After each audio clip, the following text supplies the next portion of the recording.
நான் எப்படி எப்படி இந்த வேடம் கொண்ட தெரியுமா? எப்படி திரௌபதியை வெள்ளை வளர்த்து திரௌபதியை மாலை சூடி தாயார் இல்லறத்துக்கு அழைத்து சென்றோம். என்னுடைய தாயார் குந்தமாதேவி உள்ளர இருந்தார்கள். நாங்கள் வெளியே நின்று கொண்டு தர்மண்ணா அம்மா ஒரு கண்ணி கொண்டு வந்திருக்கிறோம் என்று சொன்னோம். தாய் காதில் கனி என்று விழுந்து விட்டது.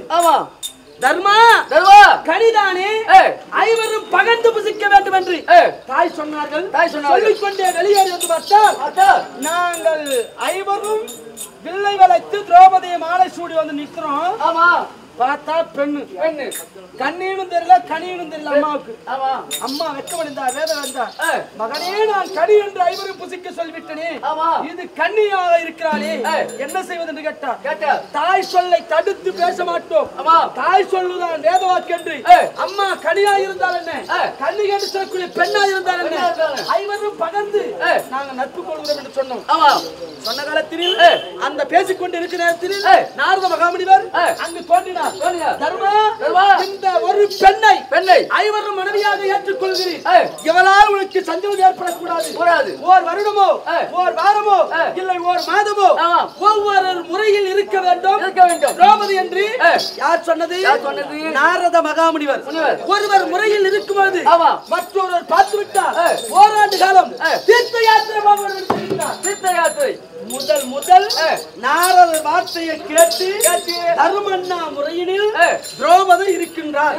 இருக்கிற நேரத்தில் ஒரு வேதியர் ஓடாடி வந்தார். அபயம் என்று சொன்னார். என்னவென்று கேட்டேன். என்னுடைய அபயத்தை நீதான் காக்க வேண்டும். ஆயுதசாலைக்கு புறப்பட்டேன். ஆயுதத்தை பெற்று வரும்பொழுது தர்மராஜாவும் திரௌபதியும் பஞ்சனையில் சயனித்துக் கொண்டிருந்தார்.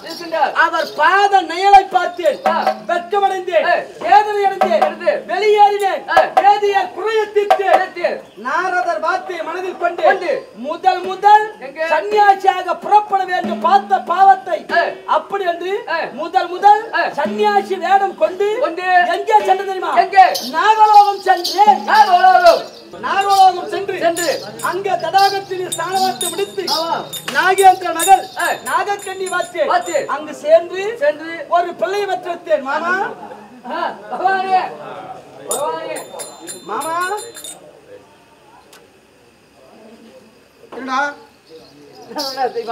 நாகக்கண்ணியை சேர்ந்து அங்க என்ன அடையாளம் உண்டா? ஒரு பிள்ளை பிறந்து விட்டான். பேர் என்ன? அவன் பேர் அரவான். மறுமுறை தென்மதுரைக்கு சென்று நாடு திரும்பது பாண்டி மகன் சித்ராங்கனை பார்த்து விட்டார்.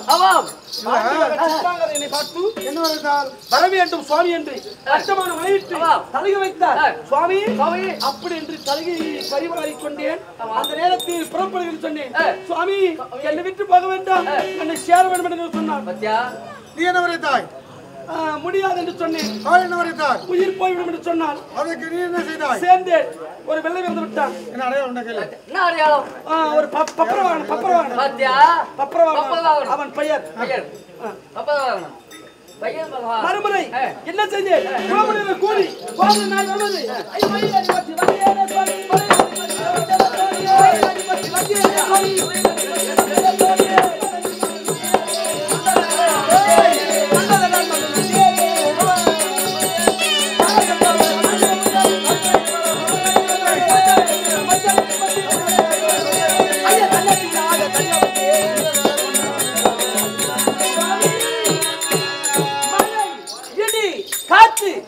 ஒருவர் புறப்பட்டு விட்டார்.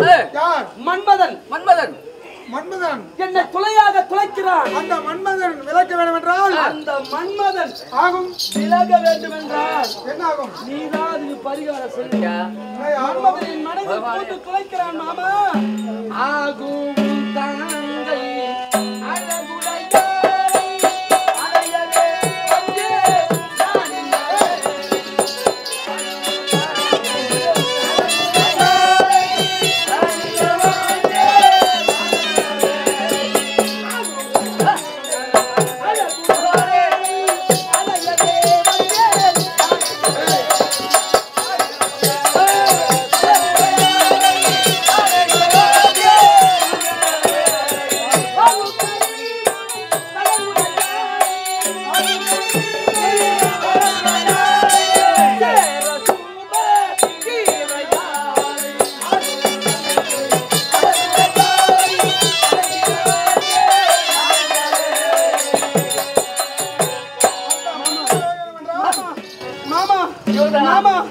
அந்த மன்மதன் போனோம்.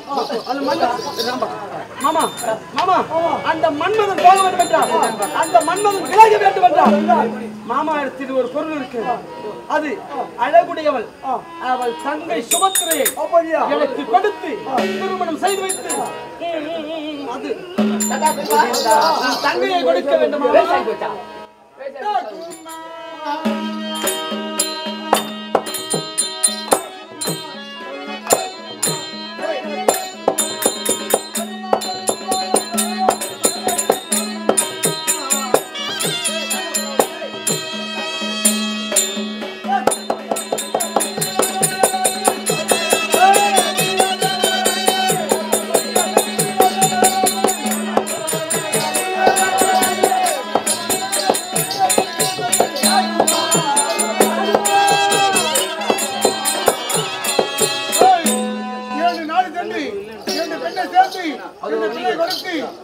மூன்றாவது முறை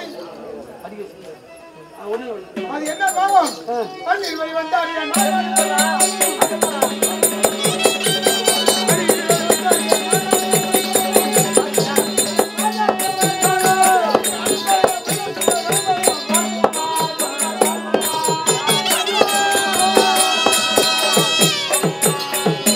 இரண்டு நாள் சென்று இரண்டு வெண்ணெய் சேர்த்து இரண்டு வெள்ளை கொடுத்து மூன்றாவது முறை நம்மளும் பேசலாம்.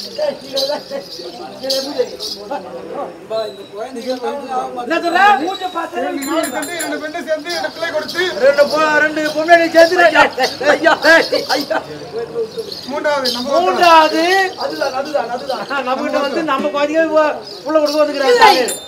உன் தங்கையை மறுமணம் செய்து அருள் கொடுக்கிறதுக்கு அருள் கொடுக்க சும்மா நம்ம பாரு. மூணாவது நம்ம குழந்தைய வந்து நம்ம தங்கச்சி அர்த்தம். மாமா என்னையா?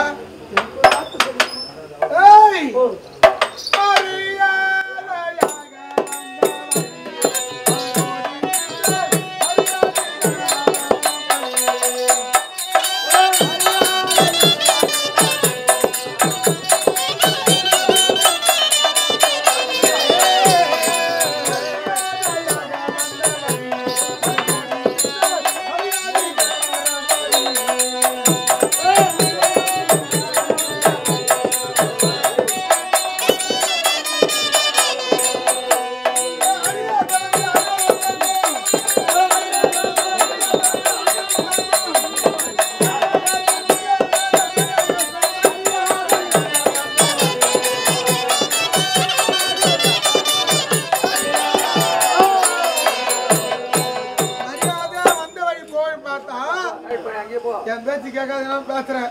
உன்னை கேட்டு அங்க எதுவும் பேசுது. ஆனா நான் ஏன் சொல்றேன்? சஞ்சாத அண்ணன் அண்ணன்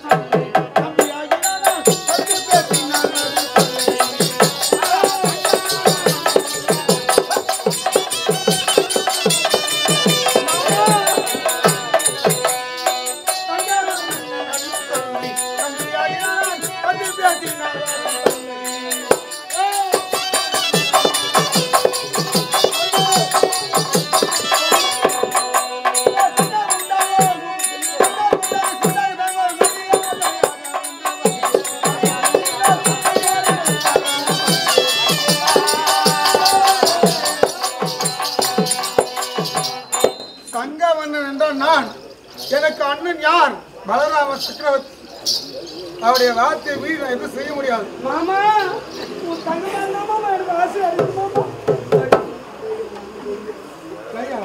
உன் தங்கச்சி தான் ஒரு மாமா. உன் தங்கச்சி தான் ஒரு மாமா. நீ இப்படி சொன்னா எப்படியா செய்து மாமா இப்படி சொன்னா எப்படி